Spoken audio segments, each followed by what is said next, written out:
Llegué a casa de mi abuela sin avisar, pero en cuanto abrió la puerta, se puso pálida y susurró: «Rápido, ve a la cocina, escóndete debajo de la mesa y no hagas ruido».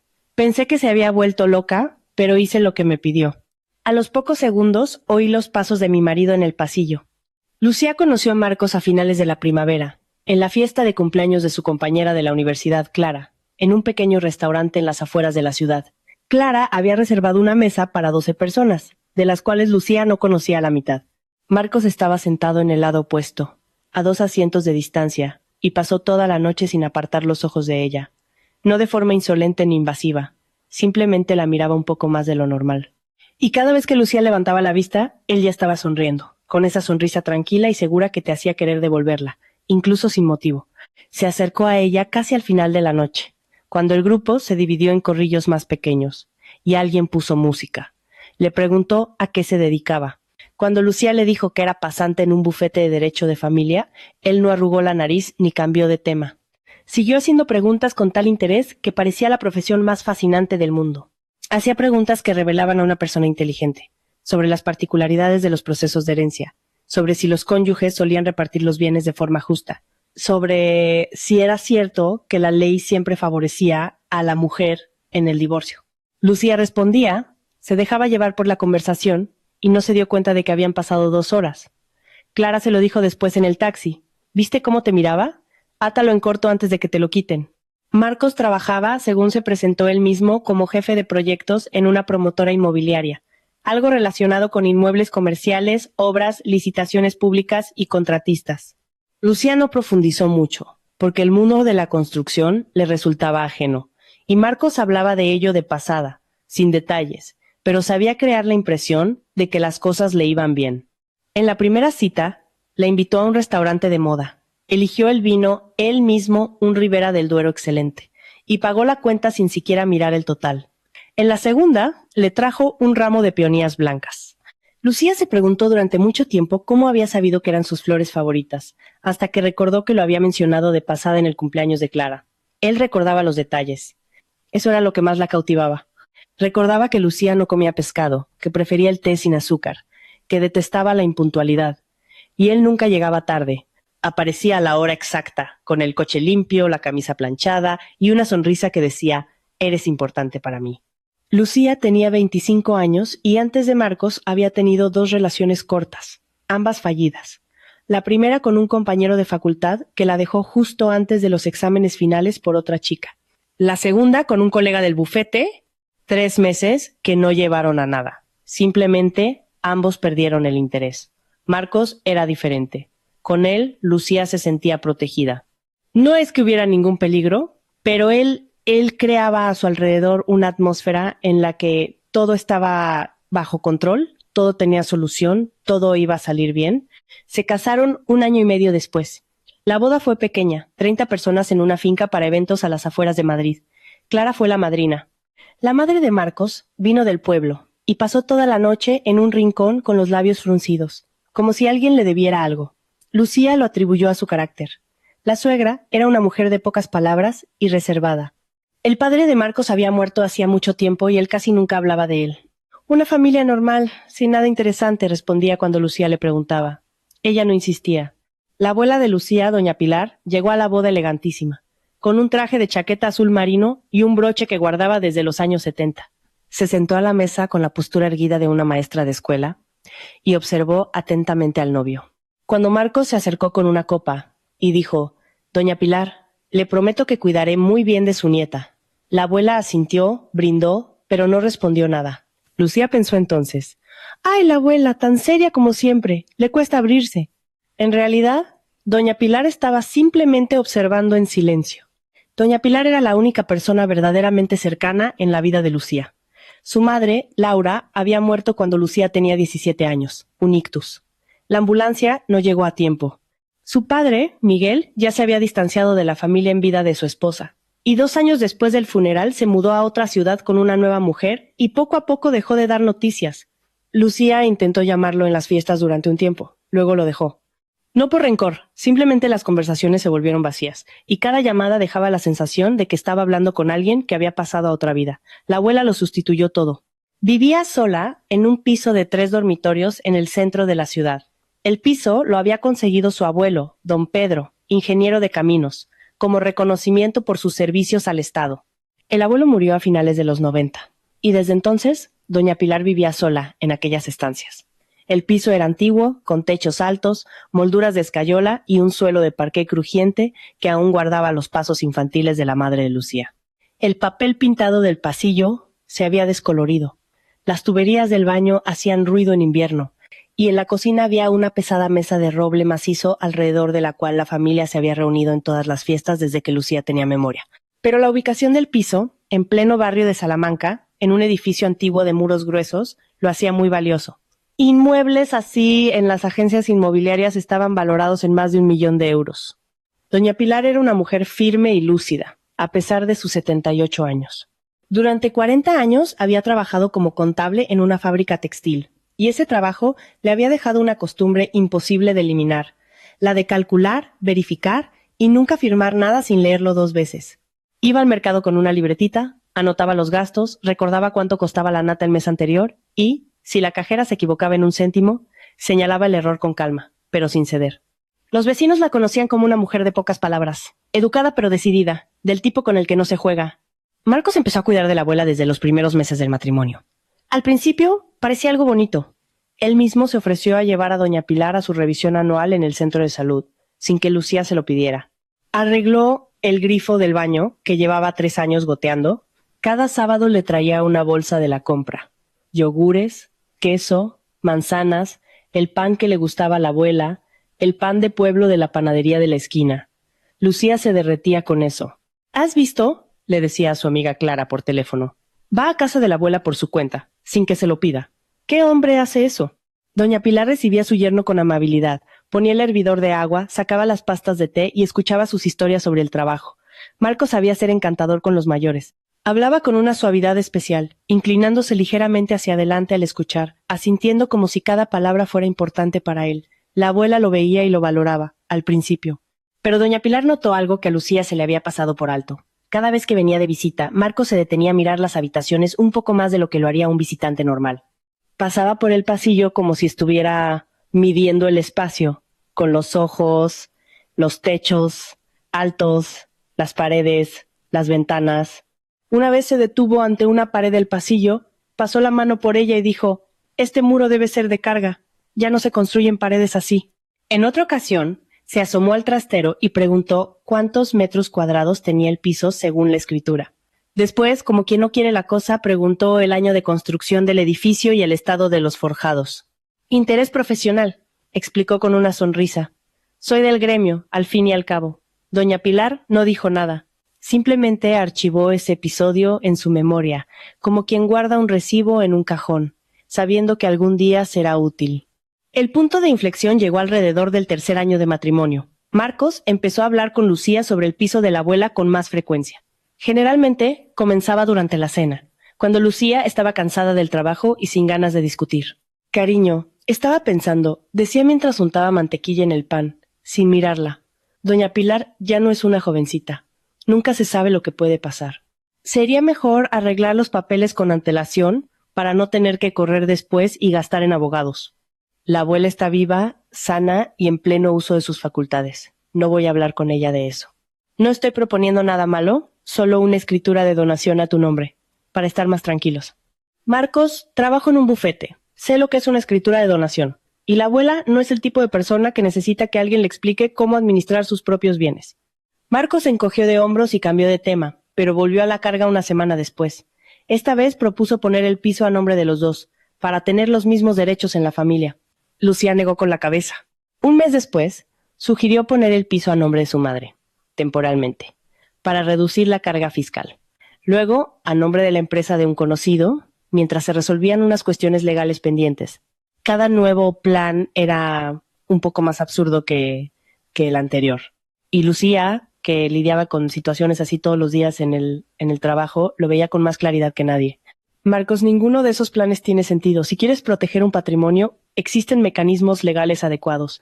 Pero lo que tú propones es, ¿qué es? Marcos dejó el tenedor sobre la mesa con más fuerza de la necesaria. ¿Estás insinuando que estoy tramando algo? Me preocupo por nuestra familia y tú no confías en mí. Lucía se quedó en silencio.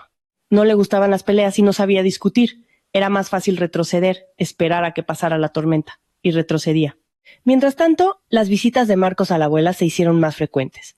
Empezó a ir no solo los sábados, sino también entre semana. Volvía y decía, pasé de camino a la obra, le llevé unas medicinas. O me pidió que le cambiara una bombilla, así que me acerqué. Lucía no veía nada extraño. Se alegraba de saber que su abuela no estaba sola. Hasta que un día, doña Pilar le contó algo. La llamó por la noche y le dijo con voz firme, Lucía, Marcos ha venido hoy. Me ha propuesto que ponga el piso a tu nombre. Dice que es demasiado pesado mantener un inmueble tan grande. Me he negado. Quiero que lo sepas. Lucía se quedó parada con el teléfono en la mano. ¿Abuela ha ido a verte con eso por su cuenta? Habló muy bien sobre los gastos de comunidad, sobre las reformas, pero, hija mía, he pasado 40 años calculando los números de otros. Sé reconocer cuando alguien está calculando los míos. Lucía prometió hablar con su marido por la noche. Lo intentó con suavidad, sin acusaciones. Marcos, la abuela dice que has vuelto a hablarle del piso. Habíamos quedado en no presionarla. ¿Presionarla? Marcos enarcó las cejas. Solo he hablado con una señora mayor sobre asuntos prácticos. Está sola en un piso enorme. Está sobrecargada. Me preocupo por ella. Ella no se ha quejado de estar sobrecargada y no ha pedido ayuda con los papeles. ¿Por qué es tan terca como tú? La conversación se desvió y Lucía retrocedió de nuevo, pero le quedó un peso en el pecho, turbio como el agua tras el deshielo. Después de ese episodio, las visitas de Marcos a la abuela adquirieron un nuevo carácter. Empezó a llevarle papeles para que los firmara. La primera vez, un poder para recoger correspondencia. Doña Pilar lo leyó, no encontró nada sospechoso y firmó. La segunda, un consentimiento para una inspección técnica del piso. La abuela se puso las gafas, lo leyó 2 veces y dijo, yo no he solicitado ninguna inspección. ¿De dónde ha salido este papel? Marcos explicó que era un procedimiento estándar del administrador de la finca. Doña Pilar llamó al administrador a la mañana siguiente. No sabía nada de ninguna inspección. La tercera vez, Marcos trajo un documento que la abuela no tuvo tiempo de examinar bien. Él tenía prisa, de pie en el pasillo, ya con la chaqueta puesta, diciendo que era una formalidad. Todos los vecinos han firmado ya, es solo para el informe. Doña Pilar dijo, déjalo aquí, lo miraré con calma. Marcos dudó, pero lo dejó. Y al día siguiente volvió a por él, diciendo que el asunto se había resuelto solo. Esa noche, doña Pilar no llamó a Lucía, sino a su vieja amiga y vecina de Rellano, doña Carmen. Se conocían desde hacía más de 30 años. Doña Carmen era una mujer menuda y enjuta, de mirada aguda, y una voz que hacía que la gente enderezara la espalda. Durante 30 años había trabajado como inspectora de policía y, aún jubilada, mantenía la costumbre de hacer preguntas que dejaban a su interlocutor incómodo. Doña Pilar fue a su casa con la tetera y se lo contó todo. Las visitas, los papeles, las preguntas extrañas sobre los planos y los forjados. Doña Carmen escuchó en silencio, removiendo el té con la cucharilla.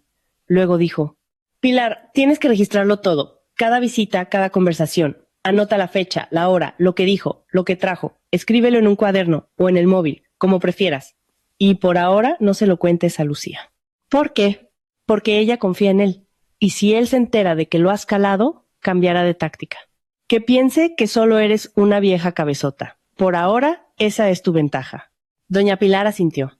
Esa noche sacó de un cajón un viejo cuaderno cuadriculado y en la primera página escribió la fecha y 3 palabras. Ha venido Marcos. Debajo, todo lo que recordaba. Cada frase, cada papel, cada mirada. Escribía con la caligrafía cuidada y ordenada de quien ha pasado 40 años trabajando con números, solo que ahora no estaba contando dinero, estaba contando las intenciones de otros. Lucía notaba que algo estaba cambiando en casa, pero no conseguía identificar qué era, como si hubieran movido los muebles unos centímetros. Todo parecía en su sitio, pero se tropezaba. Marcos estaba diferente. No de repente, no de un día para otro, sino poco a poco, como anochece en otoño. Ayer todavía había luz a las 7, hoy ya hay penumbra a las 6. Se volvió irritable.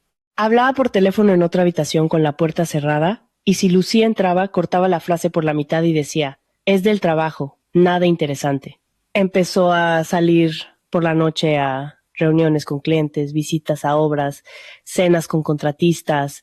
Volvía tarde, oliendo a tabaco, aunque supuestamente había dejado de fumar 2 años antes. Lucía le preguntaba qué tal el día, y él respondía con monosílabos. Normal, cansado. No me apetece hablar. El dinero, un tema que Marcos antes trataba con una despreocupación estudiada, se convirtió de repente en un punto doloroso. Dejó de llevarla a restaurantes, compraba la comida en oferta, algo que nunca había hecho antes. Lucía recordaba cómo solía reírse de la gente que iba cazando descuentos. Ahora era él quien se quedaba en el supermercado con el móvil en la mano, comparando el precio de las pechugas de pollo. Una noche, cuando Lucía estaba en la cocina con el portátil revisando los correos del trabajo, Marcos se sentó al otro lado y dijo con el tono de quien pide un favor: «Cariño, ¿puedes pagar tú la comunidad este mes? En el trabajo ha habido un retraso en un proyecto. La contabilidad se está demorando con los pagos. En 2 semanas se soluciona todo». Lucía lo miró. Él no le sostuvo la mirada. Tenía los ojos fijos en la mesa, rascando con la uña una grieta del tablero. «Claro», dijo ella, «sin problema». Y pagó.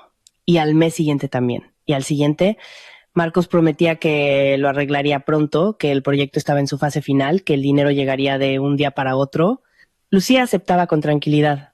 Las dificultades le pasan a todo el mundo, pensaba. Lo importante es la familia. Lo importante es estar juntos. El descubrimiento ocurrió en otoño, una tarde cualquiera entre semana. Lucía estaba separando la ropa para lavar. Una tarea habitual, casi automática. Revisar los bolsillos, abrir las cremalleras, separar por colores. En el bolsillo de la cazadora de invierno de Marcos encontró un papel doblado en 4. Lo abrió maquinalmente, esperando ver un ticket de compra o un resguardo del parking. Era un recibo de una financiera de crédito rápido. El nombre de la empresa, unas siglas con el prefijo Express, no le decía nada. Pero la cantidad lo decía todo. 80,000 euros. Fecha de emisión, 3 meses atrás. Tipo de interés. Lucía lo releyó 2 veces, pensando que se había equivocado. 365% anual. Se quedó de pie en el baño, sosteniendo aquel papel, y sintió que el suelo se volvía blando, inestable, como el hielo en primavera. Marcos llegó 1 hora después. Lucía puso el recibo sobre la mesa de la cocina y esperó. «¿Qué es esto?», preguntó cuando él se sentó a cenar.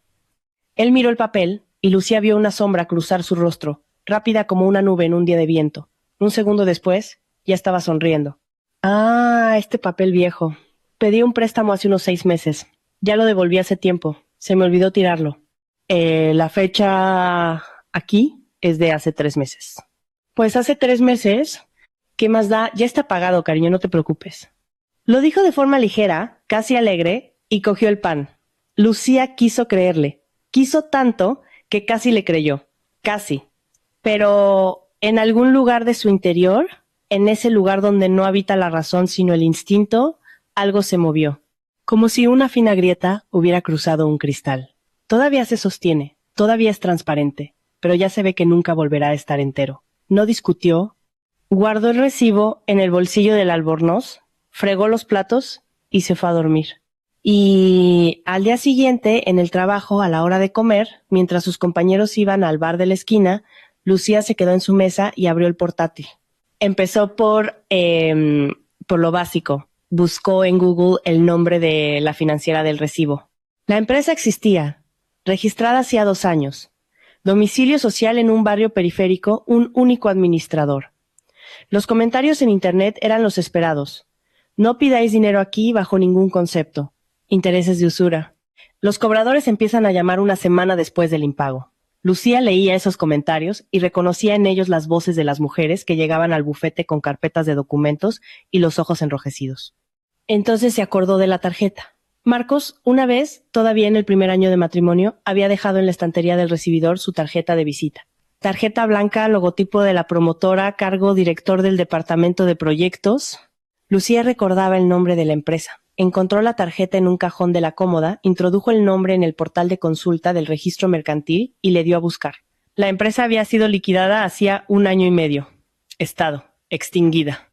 Lucía bajó por la página. Sin activos, sin declaraciones en los últimos 2 años. Una cáscara vacía. Marcos había estado yendo a trabajar durante 1 año y medio a una empresa que no existía. Le temblaban ligeramente los dedos sobre el teclado. Lucía cerró la pestaña, se reclinó en la silla y se quedó unos minutos simplemente mirando por la ventana. Fuera llovía. Las gotas resbalaban por el cristal, y en cada una de ellas se reflejaba un trozo del cielo gris de otoño. Pensó que durante 6 años había vivido con un hombre al que en realidad no conocía.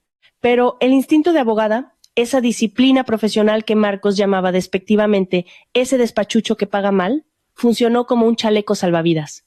Lucía no lloró, no llamó a su amiga, no se fue a casa a tirar objetos por los aires. Cogió un bloc de notas, un bolígrafo, y empezó a hacer una lista de lo que necesitaba comprobar. Primero, la situación financiera de su marido. Por trabajar en un bufete especializado en derecho de familia, Lucía sabía que, como cónyuge, había formas legales de averiguar las deudas que pudieran afectar al patrimonio ganancial. Su compañera de la mesa de al lado, Irene, se encargaba precisamente de ese tipo de consultas y tenía los contactos adecuados. Lucía le pidió ayuda sin entrar en detalles. 3 días después, recibió el resultado. Cuando abrió el archivo en la pantalla del ordenador del trabajo, sintió que se le secaba la boca. 5 préstamos. 5, de diferentes financieras. Total, cerca de 400,000 euros. 2 de ellos estaban en mora. Uno desde hacía 4 meses, el otro desde hacía 2. Sobre los impagados ya corrían multas e intereses. La deuda crecía día a día como la masa con levadura. Pero lo peor no era eso. Uno de los préstamos, de 150,000 euros, se había contratado poniendo su dirección como referencia. En el campo garantía constaba: inmueble adquirido durante el matrimonio, cito en la dirección, y la dirección era la suya, el apartamento de un dormitorio que habían comprado con una hipoteca en el 3er año de matrimonio y que Lucía consideraba lo único sólido en su vida. Lucía hizo capturas de pantalla de cada dato, cada línea.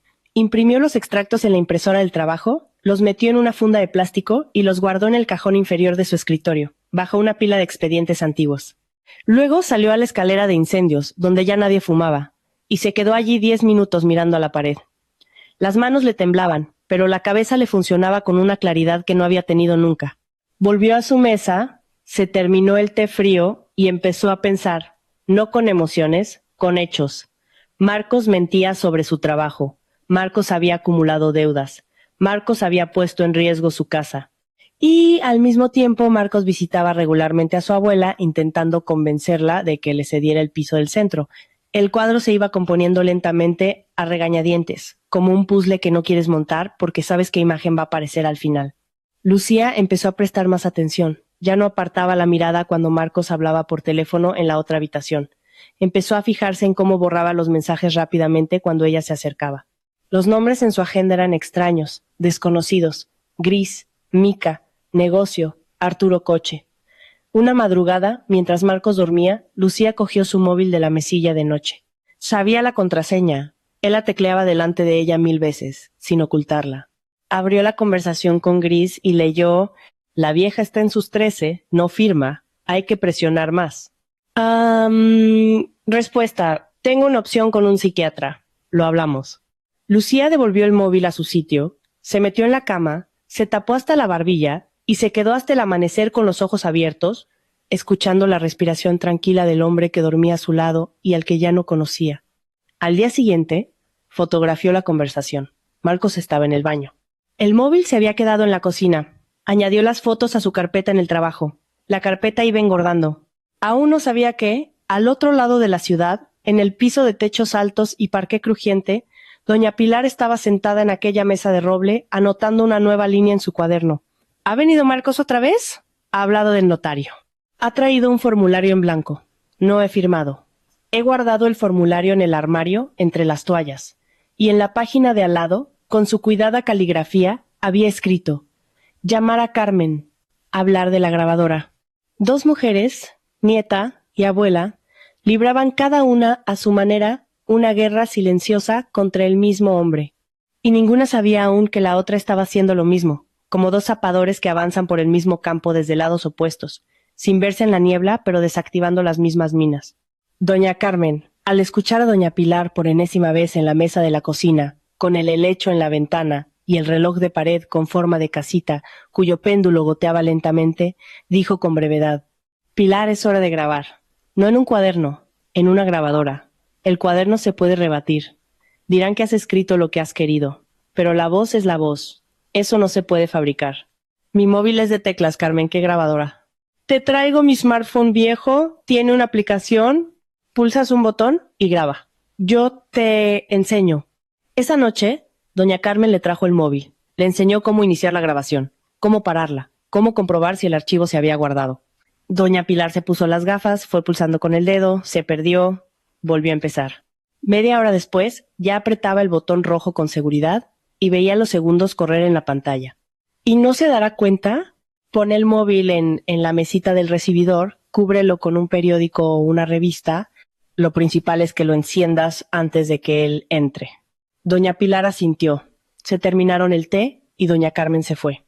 Doña Pilar se quedó un rato más en la cocina, sosteniendo el smartphone ajeno con la pantalla rota, pensando que a sus 78 años estaba aprendiendo técnicas de espionaje para proteger su casa de su propio yerno. Fuera, el viento mecía el viejo magnolio del patio, y las sombras de las ramas se arrastraban por el techo de la cocina como manos inquietas. Esa noche, Lucía se quedó más tiempo de lo habitual en el trabajo.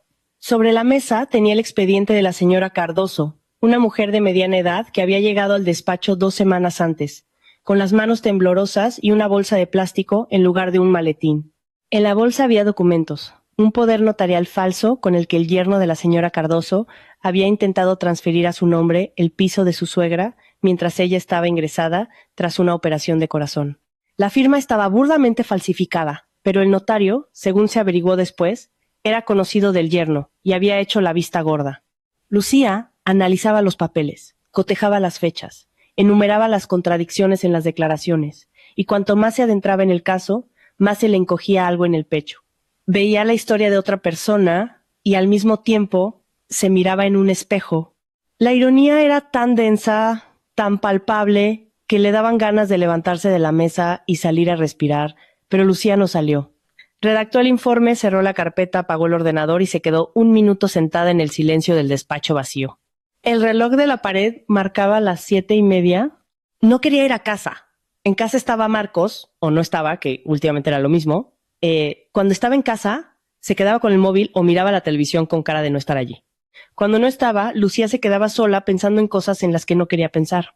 Le entraron ganas de ir a ver a la abuela, así, de improviso, tomar un té, sentarse en la cocina, escuchar el tic-tac del reloj y a la abuela contarle que la vecina del quinto había adoptado otro gato, aunque había prometido que no adoptaría más. Le entraron ganas de calor genuino, sin trampas. No llamó con antelación. Normalmente lo hacía. A la abuela no le gustaban las sorpresas. Decía que los invitados requieren preparación, aunque solo sea para poner el agua a hervir y sacar las pastas. Pero esa noche, Lucía simplemente cogió el coche y fue. Por el camino, compró en una tienda 24 horas una caja de bombones. A la abuela le encantaban los bombones de una chocolatería artesanal del barrio. Subió al tercero, llamó al timbre. Detrás de la puerta se oyeron pasos lentos, los pasos de la abuela con el característico arrastrar de las zapatillas por el parqué.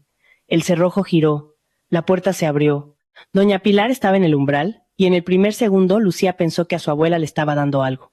El rostro se le había quedado sin color, los ojos se le abrieron de par en par. La mano que sujetaba el pomo temblaba visiblemente. Pero no era un derrame ni un infarto, era miedo. Ese miedo específico y controlado de quién sabe algo que nadie más en el rellano sabe. Lucía. Doña Pilar agarró a su nieta por la manga de la chaqueta y tiró de ella hacia adentro. Rápido, a la cocina, debajo de la mesa, y estate callada. Oigas lo que oigas, estate callada. La voz era baja, casi un susurro, pero había en ella algo que hizo que Lucía obedeciera de inmediato, sin preguntar por qué, sin decir, abuela, ¿qué pasa? Simplemente entró, cruzó el pasillo hacia la cocina, el mismo pasillo por el que corría descalza de niña, y se metió debajo de la mesa de roble. La mesa era enorme, pesada, con patas gruesas y talladas. El abuelo la había traído de algún viaje de trabajo y llevaba en esa cocina desde siempre. Debajo olía a madera y ligeramente a cera, la que la abuela frotaba en el suelo cada mes. Lucía dobló las rodillas, apoyó la espalda en la pared y se abrazó a sí misma. El corazón le latía tan fuerte que parecía que se oía en toda la casa. El timbre sonó 1 minuto después. La abuela abrió. Lucía oyó girar la cerradura, crujir la puerta, a alguien pesado entrar en el pasillo. Reconoció los pasos al instante. Los habría reconocido entre 1000. Pesados, seguros, con un leve crujido de la suela en el parqué viejo. Marcos caminaba exactamente así, con todo su peso, sin cohibirse, como alguien acostumbrado a ocupar el espacio. Buenas noches, doña Pilar. Le he traído algo de fruta. Manzanas de las buenas y uvas de otoño, muy dulces. Gracias, Marcos. Pasa al salón. Voy a poner agua a calentar. Lucía oyó el crujido de la bolsa, los pasos hacia el salón, el gemido de un sillón. Luego, la abuela pasó por la cocina en dirección al baño, probablemente a lavarse las manos o a poner la fruta en un frutero. Al pasar por el umbral de la cocina, ralentizó el paso un segundo y pronunció en voz muy baja, casi inaudible: «Quieta». Una palabra, sin detenerse, sin girar la cabeza, como si solo hubiera suspirado al andar. Pero Lucía la oyó y lo entendió. La abuela sabe lo que está haciendo. Los primeros minutos de conversación fueron normales, demasiado normales. Lucía, encogida bajo la mesa, llegó a pensar: ¿me habré equivocado? ¿Habrá exagerado la abuela? ¿Habrá venido Marcos de verdad de visita como una persona normal? Él le preguntaba por su salud, por la tensión, si había ido al médico la semana anterior. Doña Pilar respondía con calma, sin alterarse, el tintineo de una taza en un platillo. El olor a té negro, fuerte, como siempre lo hacía la abuela, llegó hasta la cocina. Después, el tono cambió. No de golpe. Primero, Marcos pareció coger carrerilla, como un avión en la pista de despegue. Habló del tiempo, luego del tejado del edificio que necesitaba una reforma, después de la subida de las facturas de los suministros. Y por fin pronunció la frase tras la cual el aire del piso se volvió diferente. «Doña Pilar, tenemos que hablar en serio». Bajo la mesa, Lucía contuvo la respiración. Se tapó la boca con la palma de la mano y aguzó el oído. «¿Lleva usted 6 meses dándome largas con los papeles?» La voz de Marcos sonaba distinta a la habitual.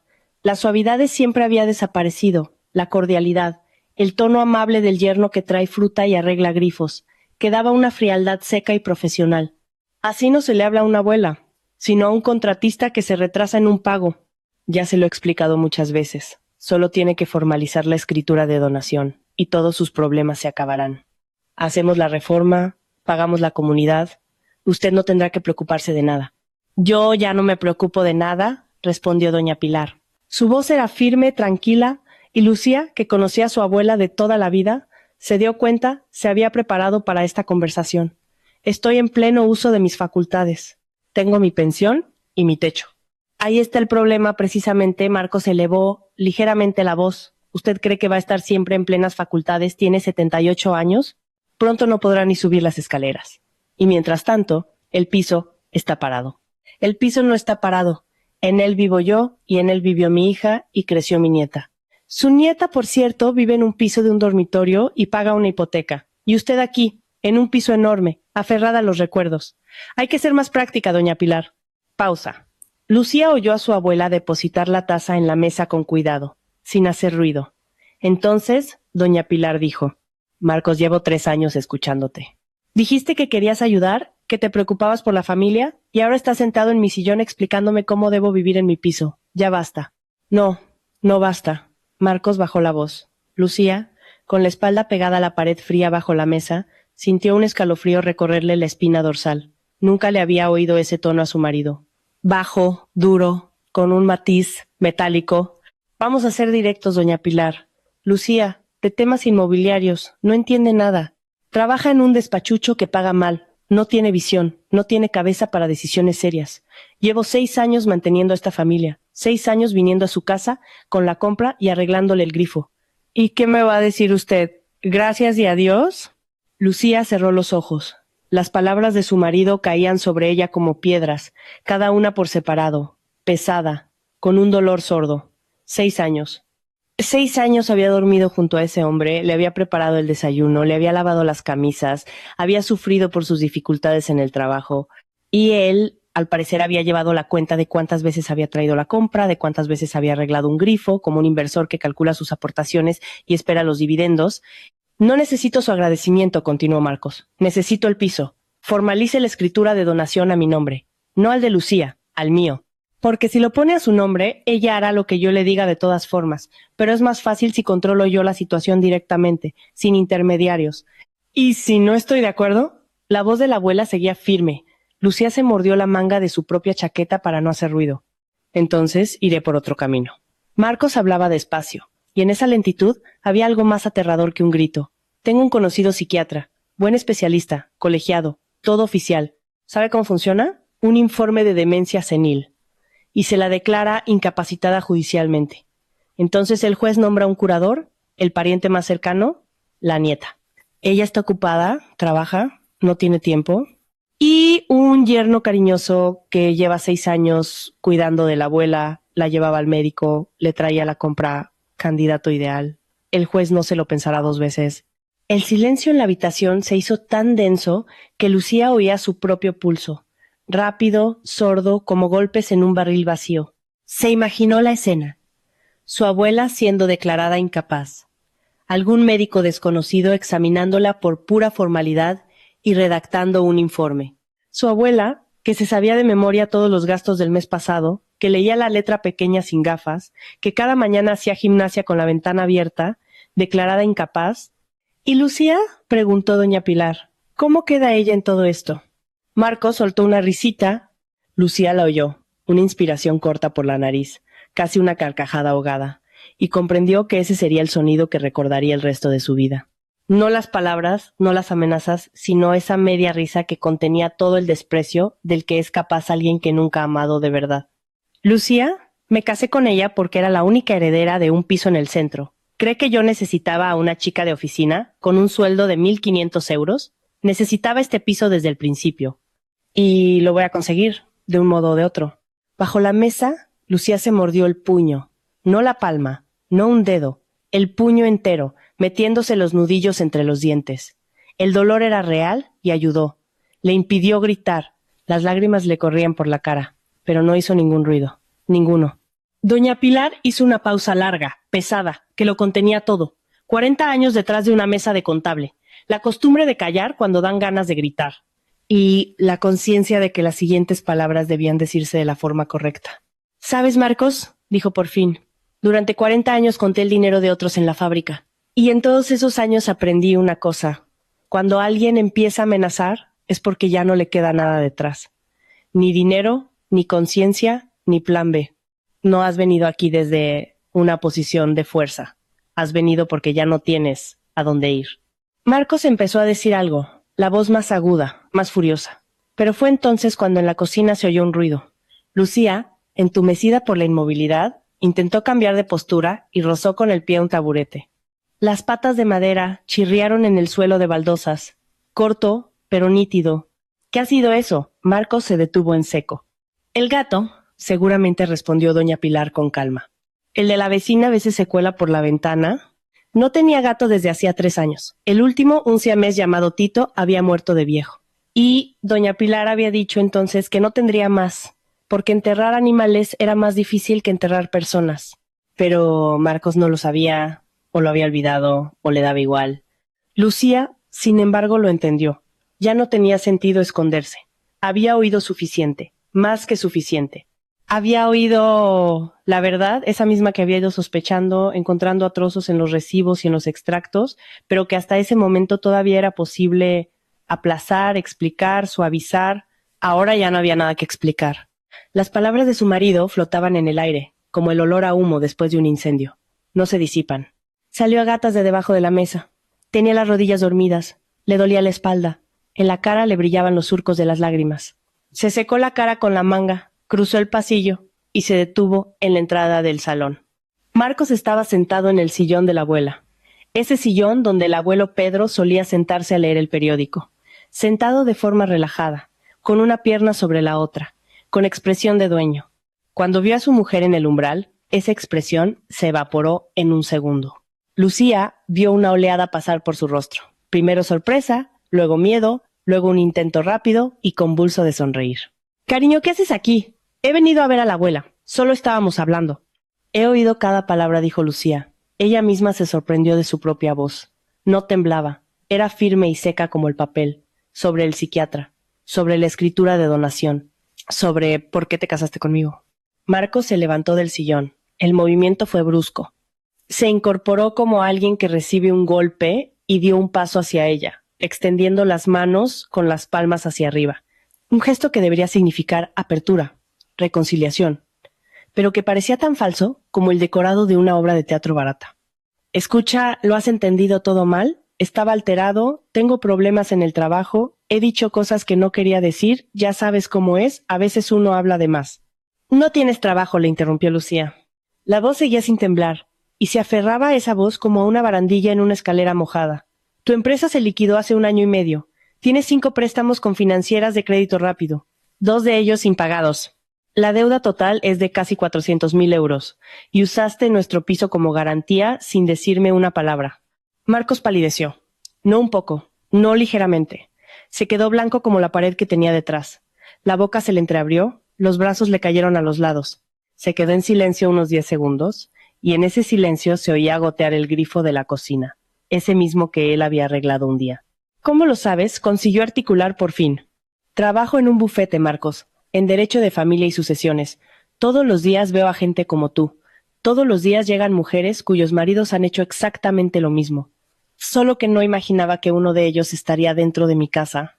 Doña Pilar se levantó silenciosamente del sofá, fue hasta el recibidor, cogió el móvil de la mesita, detuvo la grabación y le giró la pantalla a Marcos. En la pantalla brillaban los números, 43 minutos y 12 segundos. Lo encendí cuando llamaste al portero automático, dijo ella con tranquilidad. Está todo aquí, cada palabra tuya. Marcos perdió el resto de su autocontrol. Dio un paso hacia la abuela, y en ese movimiento hubo algo que hizo que Lucía se tensara instintivamente. No era agresión todavía, pero estaba a una fracción de segundo de serlo. Dame ese móvil ahora mismo. Y entonces, en la puerta del piso, que doña Pilar no había cerrado con llave después de que entrara Marcos, apareció doña Carmen. Pequeña, enjuta, en bata y zapatillas de casa, pero con la espalda recta, y esa mirada que hacía que la gente encogiera los hombros, allá en los tiempos en que dirigía interrogatorios en comisaría. Muchacho, dijo en voz baja, y su voz sonó como si estuviera leyendo una sentencia. Lo he oído todo a través de la pared. Los muros aquí, como tú mismo observaste, son de carga, pero el sonido lo dejan pasar muy bien, y tengo una costumbre. Cuando oigo a alguien amenazar a una persona mayor, llamo a la patrulla de servicio. Estarán aquí en 15 minutos. Te aconsejo que te vayas ahora. Marcos se quedó quieto en medio del salón, mirando a las 3 mujeres, a su esposa en el umbral, con los ojos enrojecidos y la espalda recta, a la abuela con el móvil en la mano, donde estaba grabada cada una de sus amenazas, a la vecina en la entrada del piso, con el aplomo de una exinspectora de policía y la promesa de una patrulla en 15 minutos. Lo entendió, no de inmediato. Durante unos 5 segundos, todavía miró a los ojos a una y luego a otra, como un animal acorralado que busca una salida. Después, su rostro se contrajo en una mueca de rabia breve. Agarró su chaqueta de la percha, abrió la puerta de un tirón y se fue. La cerró con tal fuerza que cayó yeso del techo, migas blancas y finas que se posaron sobre el periódico que cubría la grabadora y sobre el viejo parqué que había guardado los pasos de 4 generaciones de esa familia. Los pasos en la escalera, pesados, rápidos, se apagaron al cabo de medio minuto. La puerta del portal se cerró de un golpe. Doña Carmen cerró la puerta de la entrada con los 2 cerrojos, pasó al salón y se sentó en una silla. Doña Pilar se dejó caer de nuevo en el sofá y se puso el móvil sobre las rodillas. Las manos le temblaban por primera vez en toda la noche. Lucía se quedó de pie en el umbral unos segundos más. Luego fue a la cocina, apoyó las manos en la mesa de roble y lloró. No con sollozos, no a gritos. Un llanto silencioso, profundo, con todo el cuerpo. Los hombros se le estremecían, las lágrimas corrían, y ni siquiera intentaba secárselas. No lloraba de pena, ni de humillación, lloraba de alivio. Un alivio tan inmenso que no le cabía en el pecho. Como si durante 6 años hubiera llevado sobre los hombros algo insoportable, sin darse cuenta del peso, y ahora lo hubiera dejado en el suelo y descubierto que sin esa carga era posible respirar, simplemente respirar. Hondo, libre, a pleno pulmón. Doña Pilar fue a la cocina, se sentó a su lado y le puso una mano en el hombro. No dijo nada, simplemente se quedó allí. Y su mano era cálida y pesada, y olía a té y ligeramente al jabón de lavanda que compraba desde hacía 20 años en el mismo puesto del mercado. Fuera anochecía, y la luz amarilla de la bombilla de la cocina se posaba sobre la mesa, sobre las paredes, sobre sus manos. Una luz cálida y doméstica, que siempre había estado allí y que parecía que estaría por mucho tiempo. Al día siguiente, Lucía presentó la demanda de divorcio por la vía contenciosa. Fue al juzgado por la mañana temprano, antes de ir a trabajar, con la misma chaqueta con la que se había sentado bajo la mesa de su abuela. En el codo había una mancha de cera. Solo se dio cuenta cuando estaba en la cola esperando en la ventanilla de la secretaría. La frotó con el dedo, no salió y la dejó estar. Marcos se enteró de la demanda. Llamó ese mismo día por la noche. Lucía contestó la primera llamada. Él hablaba rápido, de forma entrecortada, la voz oscilando entre lo suplicante y lo lastimero. Lu, espera, no hagas esto. Dije cosas que no sentía. Estaba nervioso, tengo deudas, estoy desbordado, pero te quiero, tú lo sabes. Vamos a hablarlo bien, sin juzgados, sin toda esta historia. Te casaste conmigo por el piso de la abuela, Marcos. Lo dijiste tú mismo, con tu voz, con tus palabras. ¿Sobre qué vamos a hablar? No quería decir eso, estaba enfadado, yo... Lucía colgó. El teléfono volvió a sonar 30 segundos después, y otra vez, y otra más. Al final de la noche tenía 14 llamadas perdidas. Al día siguiente, 11. Luego llegaron los mensajes, largos, de varias pantallas, escritos de madrugada. Marcos a veces suplicaba, a veces acusaba, a veces se arrepentía. Escribía que había construido la familia desde cero durante 6 años, que él había invertido mientras ella se quedaba en su despachucho, que se merecía al menos una conversación decente. En un mensaje ponía, sin mí, te vas a perder.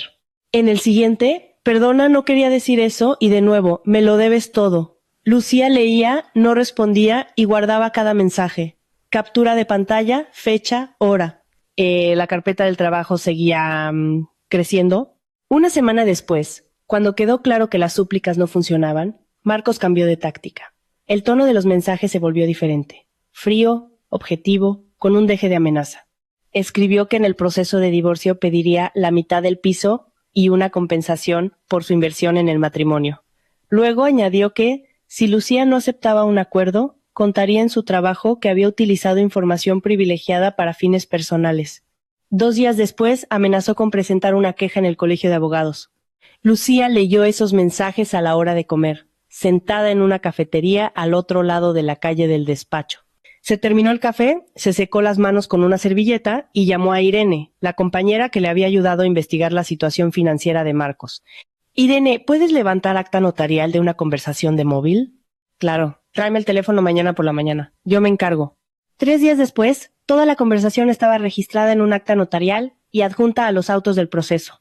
Amenazas, súplicas, acusaciones, todo se había convertido en prueba. Y entonces empezaron a llamar desconocidos. El primero llamó un viernes, voz masculina, ronca. Lucía, la mujer de Marcos, su marido me debe 50,000 euros. Prometió pagar después de la venta del piso. ¿Cuándo cobramos?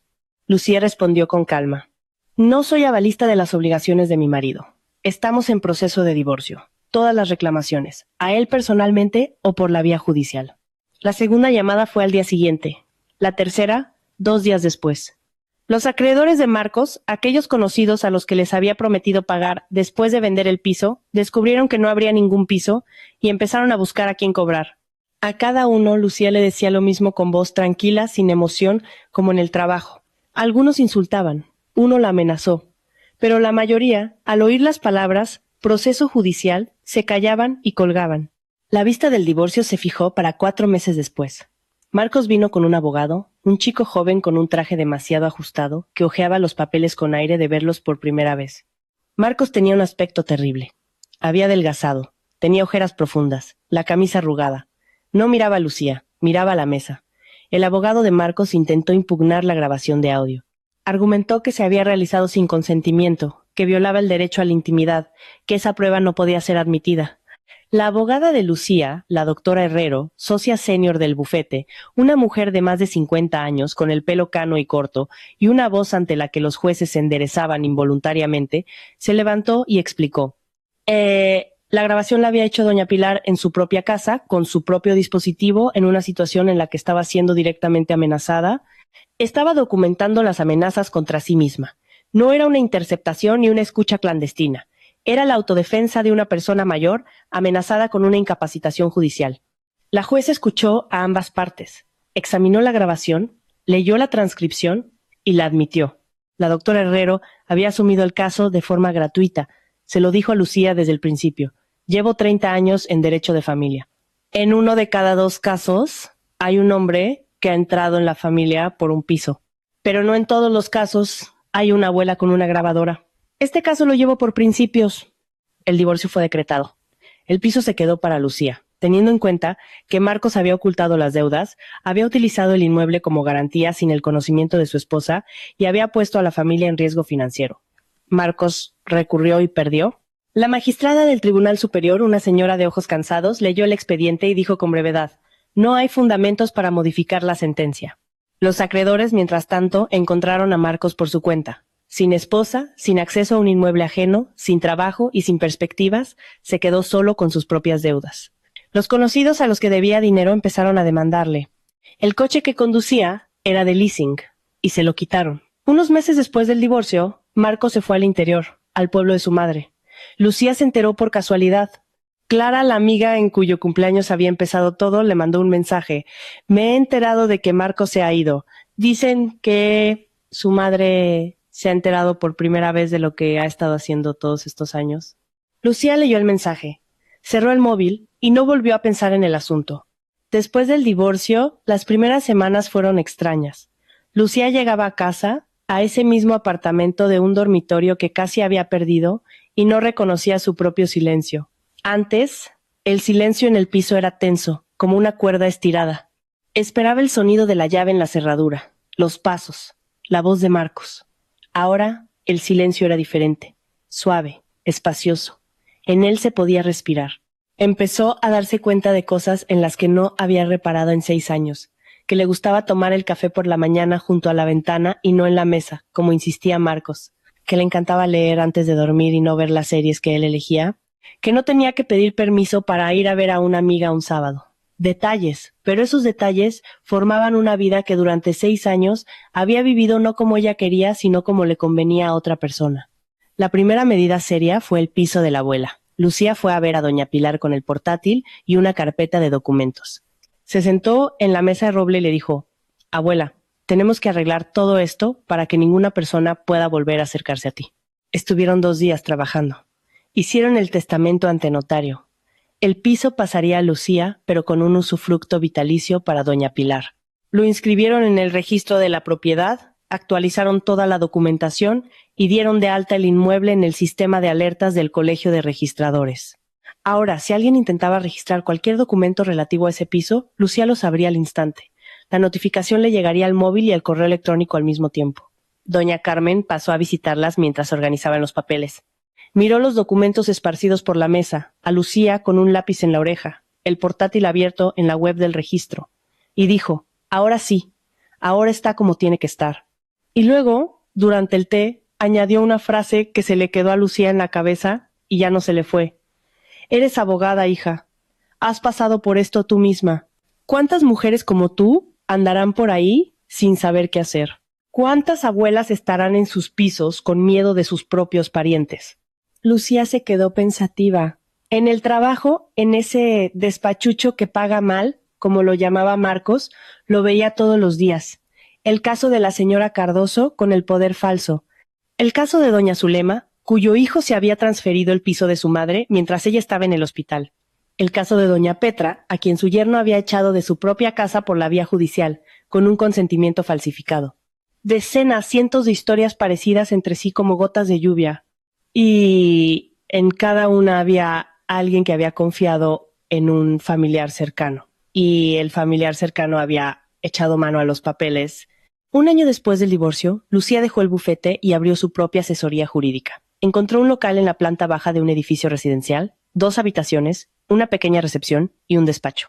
Hizo la reforma ella misma. Pintó las paredes de un color beige cálido, colgó cortinas, puso 2 mesas, una impresora y un hervidor de agua.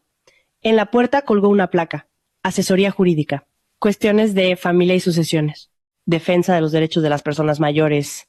Los clientes aparecieron enseguida.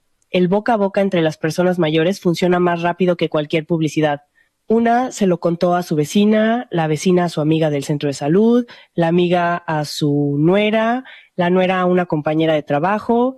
3 meses después, Lucía atendía a 4 o 5 personas al día. Doña Pilar a veces iba a la asesoría. Se sentaba en el sofá de la recepción, que Lucía había comprado especialmente mullido, con reposabrazos, para que las clientas mayores pudieran esperar cómodamente. Tomaba té en una taza de cerámica con la inscripción a la mejor abogada, que Clara le había regalado en la inauguración. Hojeaba una revista y miraba a su nieta trabajar. hablar con las clientas, explicarles qué documentos necesitaban, llamar al juzgado, teclear demandas. Doña Pilar nunca lo dijo en voz alta, pero Lucía veía en sus ojos algo que no había visto en todos los 6 años que Marcos estuvo cerca: orgullo. Silencioso, profundo, verdadero. Una noche, al cerrar la asesoría y apagar las luces, Lucía estaba en el umbral, marcando el número de su abuela. Abuela, ¿te acuerdas de cuando estuve debajo de tu mesa? Doña Pilar se rió, con esa risa que solo tienen quienes han sobrevivido a algo terrible y han salido al otro lado. Claro que me acuerdo, hija. Temblabas tanto que la mesa se movía. Tenía miedo de que Marcos te oyera y se estropeara todo. ¿Cómo se te ocurrió esconderme? ¿De dónde te salió esa idea? En una fracción de segundo. Porque sabía que venía. Me había llamado 1 hora antes, dijo que pasaría por la noche. Yo ya había encendido la grabadora, había avisado a Carmen, me había preparado. Y de repente apareces tú en el umbral. Tuve que decidir en un instante. O te mandaba de vuelta a casa y luego no ibas a creerme. Ibas a decir que la abuela exageraba, que Marcos no podía haber dicho eso. O te dejaba escucharlo todo por ti misma. Y elegiste la segunda opción. Elegí la verdad, hija. A veces duele mucho, pero después cura. Lucía se quedó en silencio.